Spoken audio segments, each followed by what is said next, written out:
खबर आपको देंगे। फेडरल बोर्ड ऑफ रेवेन्यू के आला ऑफिसर का यूरोप वीजा स्कैंडल बेनकाब हो गया है। प्राइवेट अफराद को सरकारी वफ्त जाहिर करके फ्रांस के वीजे लगवाने का इंकशाफ हुआ है। मुकदमे के मतन के मुताबिक FBI ऑफिसर ने जारी तरीके से वीजे लगवाने के लिए 2 अफराद को सरकारी वफ्त के अरकान जाहिर किया। मजीद जानेंगे इस खबर की तफसीलात। डॉन न्यूज़ के नुमाइंदे ताहिर नसीर हमारे साथ मौजूद हैं। ताहिर, इस स्कैंडल से मुतालिक मजीद क्या कुछ सामने आया है?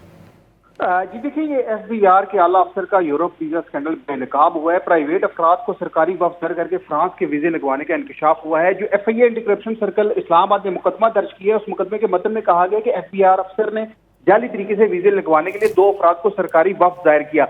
अफसर की जानिब से कामरान और आमिर शहजाद के लिए सरकारी ईमेल भी एम्बेसी को की गई।